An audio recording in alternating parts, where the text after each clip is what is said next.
Welcome to Louisiana Lefty, a podcast about politics and community in Louisiana, where we make the case that the health of the state requires a strong progressive movement fueled by the critical work of organizing on the ground.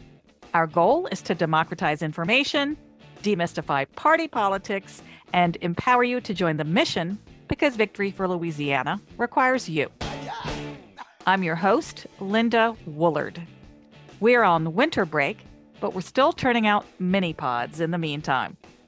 As we begin 2023, I want to acknowledge that this is a big year in Louisiana state politics, as this is the year the offices of Governor, Attorney General, Treasurer, and Secretary of State, as well as all the legislative seats, will be on our fall ballot. Louisiana is one of a handful of states that holds its state elections on odd years outside of congressional years. So we have a lot of work to do this year and should be able to enlist a little out-of-state help in some of our key Democrat versus Republican races, since we'll be one of the national focal points. I'll talk more about that on a future episode, but on this episode, I want to talk about simple ways you can use the device most of you carry around with you 24/7, your smartphone, to help your favorite candidates. Most of us know about using our phones to phone bank or text bank for candidates, and that's a great way to help them speak directly to voters. But I'm going to mention a couple other ways you can turn your phone into a tool for a campaign. First, you can help your candidate by doing some light tracking work. We don't think about doing this much outside of big campaigns, but it can be a real boost to opposition research. If you're in a position to see the opponent at a town hall or campaign event where they'll be speaking publicly, you can record them using the voice memo or video features of your phone, and then upload the recording to a Google Drive folder that you'll share with an appropriate campaign staff member. This allows the campaign you're supporting to hear for themselves what the opposition is saying. Usually this isn't going to be earth-shattering stuff, but you never know. Occasionally, a candidate will say something truly revelatory about where they really stand. And since voters have a right to know these things, your candidate should be willing to enlighten them as to what their opponent is saying. Think Mitt Romney's 47% video. So if this is something you'd be willing to volunteer some time to do, you should speak with someone from your candidate's campaign and set up a system that will be most effective for them. Similarly, your candidate will likely be wanting constant and consistent content to share on their own social media feeds and website. So you can help with that too. If you're at an event with them, folks always like to get pics made with candidates. Instead of just taking your own selfie with them, make sure you're getting pics of other attendees at events with the candidate. Candid, unposed shots are really useful, particularly photos of them speaking with a wide variety of voters, shaking hands with individuals, or speaking to small groups of folks. You can share these directly with the campaign by email or text for them to post to their own social media. And you can post some of them to your own Twitter or Instagram for the campaign account's manager to retweet and share as they like. Another tool you can employ is short videos, whether they're brief clips of the candidate making an important point they hit frequently on the campaign trail, or 30-second testimonials from supporters. For the latter, at a quiet place away from the bustle of an event, ask folks why they're supporting the candidate. You can, again, share this content directly with the campaign, which you may have to do via a Google Drive folder or Dropbox type situation, or you can post it yourself, tagging the speaker and the candidate so they can share it too.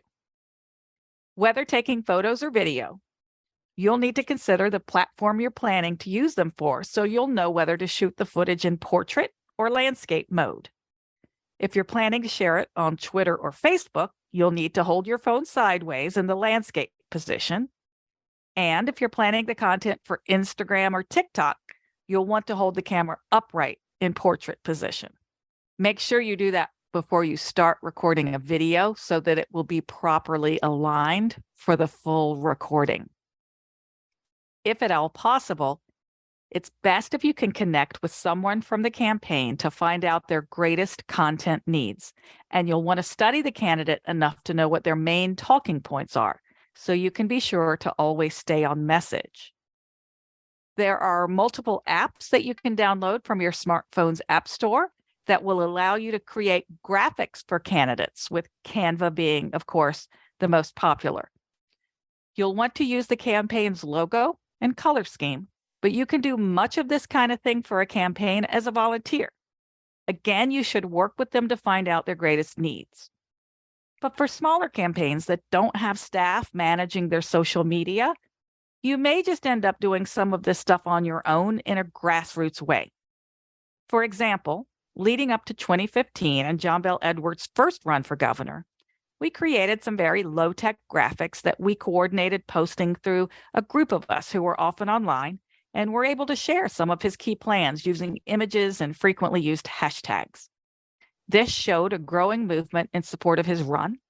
And as I've mentioned previously, both local and national journalists have traditionally watched Twitter like hawks. So that was a key place that we focused our efforts with this particular strategy.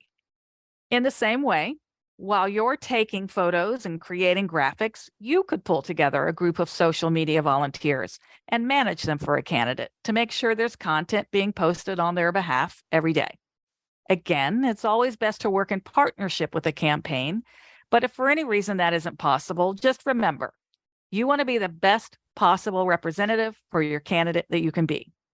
Don't say or post anything that will put them in a vulnerable position in their race. You don't want to become the story, unless it's just a simple acknowledgement that a lot of people seem to like this person running for elected office.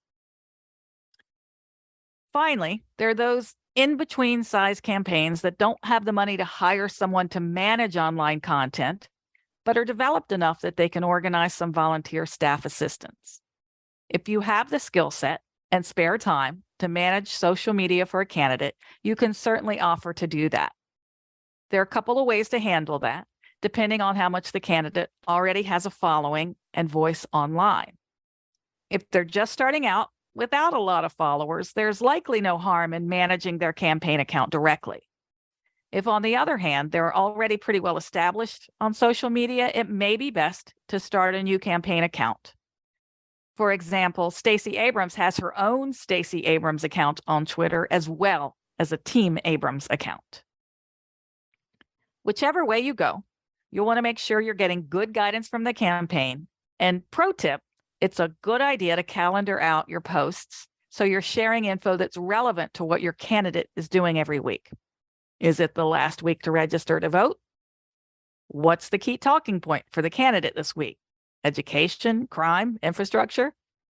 You should make sure you're creating content that syncs up with whatever the campaign is talking about at the time, so that you're staying relevant and creating a source of repetition of key messages on the issues that drew you to this person in the first place. So that phone you have in your hand is a valuable campaign tool. It has multiple uses that maybe you just haven't fully engaged with yet. You can do any or all of these things at no cost to you or your candidate. So when resources are tight, as they usually are for folks on the left, and you need to increase name recognition or inform voters about a candidate's bio, values, and platform, this is a great way to help with that. Run some technical tests now so that when it comes time to help your candidate later this year, you'll have the confidence and know-how to be an MVP on their team. Thank you for listening to Louisiana Lefty. Please follow us on your favorite podcast platform. Thank you to Ben Collinsworth for producing Louisiana Lefty, Jen Pack of Black Cat Studios for our Super Lefty artwork, and $1,000 Car for allowing us to use their Swamp Pop Classic Security Guard as our Louisiana Lefty theme song.